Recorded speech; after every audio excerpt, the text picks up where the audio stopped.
Baš sve ste uradili kako treba i papriku uzgojili do cvjetanja. Sada kada je vrijeme da očekujete stvaranje plodova, nastupa razočarenje. Vaši cvjetovi opadaju i ništa od razvoja plodova.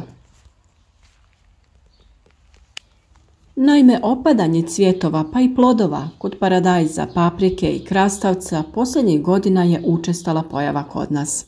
To bi se jednim dijelom moglo pripisati posljedicama klimatskih promjena.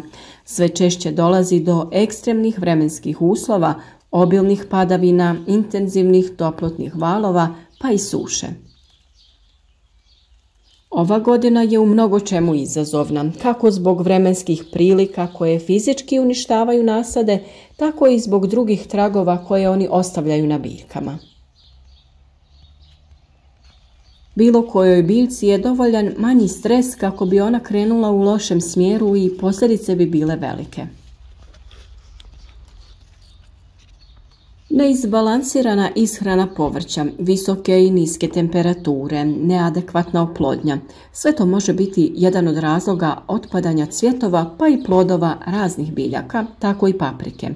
U nastavku poslušajte o kojim hranjivim elementima je riječ i saznajte koji su to ostali uzroci otpadanja cvjetova i plodova paprike. Za uspješan rast i razvoj plodova paprike neophodno je osigurati što povoljnije uslove kako bi se fiziološki procesi u biljci što bolje odvijali i kako bi se u konačnici postigao što veći i kvalitetniji prinos.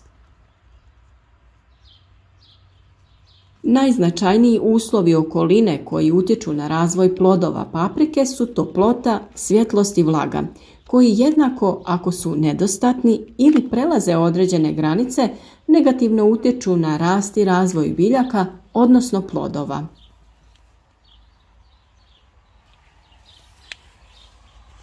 Posljedice nesklada vanjskih uslova na različite načine utječu na biljke koje reaguju određenim simptomima.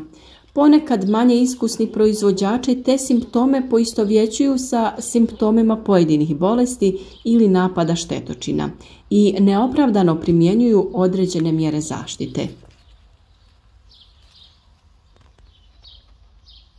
Otpadanje cvjetnih pupoljaka najčešće je uslovljeno previsokim, odnosno preniskim temperaturama, sušom, nedostatkom svjetla, neizbalansiranom ishranom ili oštećenjima cvjetnih pupova.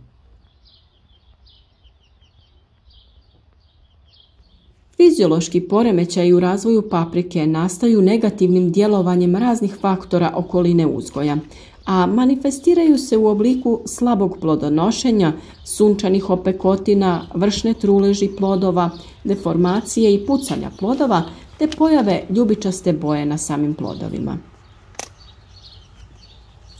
Vrlo velik problem u ovom slučaju su temperaturna kolebanja.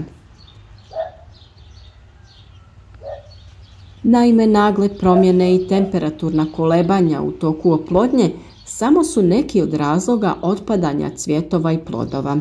Pritom se misli na velike temperaturne razlike danju do 39, a noću ispod 15 stepeni.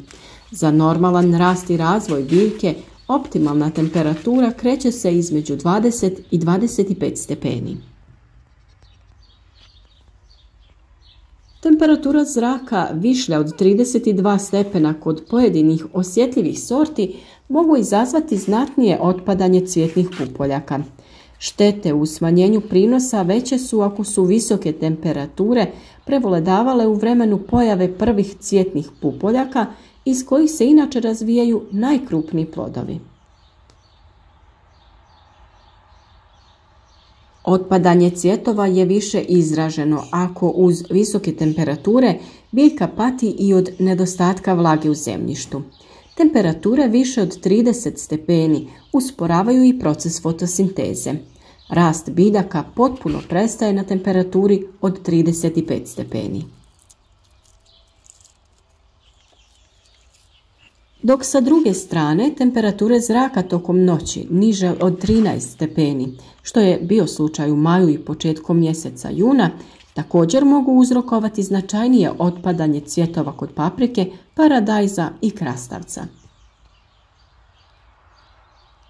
Pri uzgoju na otvorenom možemo da zaštitimo biljke od visokih temperatura sa nekom laganom zasjenom, a to naravno možemo učiniti u plasteničkoj proizvodnji. Tu je također potrebna adekvatna ventilacija i provjetravanje, kako bi sačuvali sveopšte zdravlje biljke, omogućili ulazak oprašivača i povjetarca. A jedan od razloga otpadanja cvjetova i plodova paprike jeste i nedovoljno sunčanih dana. Proljeće je bilo sa dosta vlage praćeno sa nedostatkom svjetlosti. Otpadanje cvjetova može biti uzrokovano i nedovoljnim osvjetljenjem, što je česta pojava u zatvorenom uzgoju u plastenicima ili uslijed sjenke neke druge biljke ili objekta. Upravo zbog toga je bitno prilikom sadnje odabrati adekvatno i osunčano mjesto, a pri uzgoju u plasteniku sa zasjenom odabrati mrežu koja propušta dovoljno svjetlosti. Zalijevanje vodom sa puno hlora i hladnom vodom koja nije odstojala neko vrijeme također može biti razlog otpadanja cvjetova i tek zametnutih plodova.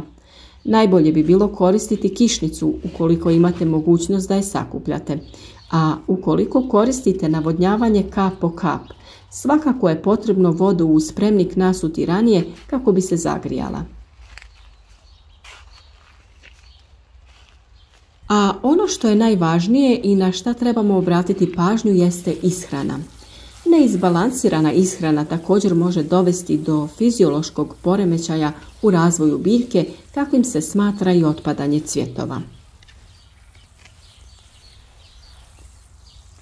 Pretjerana prihrana đubrivom sa puno azota ili dušika dovodi do intenzivnog vegetativnog rasta, kog ne prati i adekvatan razvoj generativnih organa. To kao posljedicu ima opadanje cvjetova. Nedovoljna ishrana fosforom isto tako može negativno utjecati na oplodnju cvjetova, uslijed čega oni otpadaju. Zbog nedovoljne ishrane fosforom usporen je i razvoj korijena, grane su veoma krhke i lako se lome, a oplodnja cvjetova je slaba, što je razlog otpadanja cvjetova i lošeg plodonošenja. U ovom slučaju potrebno je dodati NPK prihranu u omjeru 10-40-10. Paprika voli i dosta vode, tako da ju je potrebno obilno zaliti. Kod zalijevanja moramo naći neku optimalnu količinu koja odgovara zemljištu u kojem biljke uzgajamo. Ne smijemo dozvoliti da zemlja bude ni previše vlažna, jer se tada razvijaju bolesti korijena. U kasnijem stadiju, kada se plodovi formiraju, dodaje se i kalij za ostvarivanje krupnih plodova, a neophodan je i kalcij kako bi imali čvrste plodove koji ne otpadaju sa stabljike i kako bi izbjegli pojavu vršne truleži ploda. Kao i kod drugih biljaka, ono što je i kod paprike nekada slučaj jeste neadekvatno oprašivanje cvjetova. Kukci i vjetar obaviti će svoj dio posla, ali ponekad je potrebna i naša pomoć. Cvijet paprike ima tučak i prašnike. Ovo povrće je samooplodno, ali je izuzetno zastupljeno međusobno oprašivanje i na to treba obratiti pažnju kada sadimo veći broj njenih sorti. Cvijet paprike je bogat medonosnim žlijezdama i veoma je privlačan insektima, posebno pčelama. Zbog toga različite sorte čije sjeme želimo sačuvati trebamo uzgajati odvojeno. To je naročito slučaj sa čili paprikama.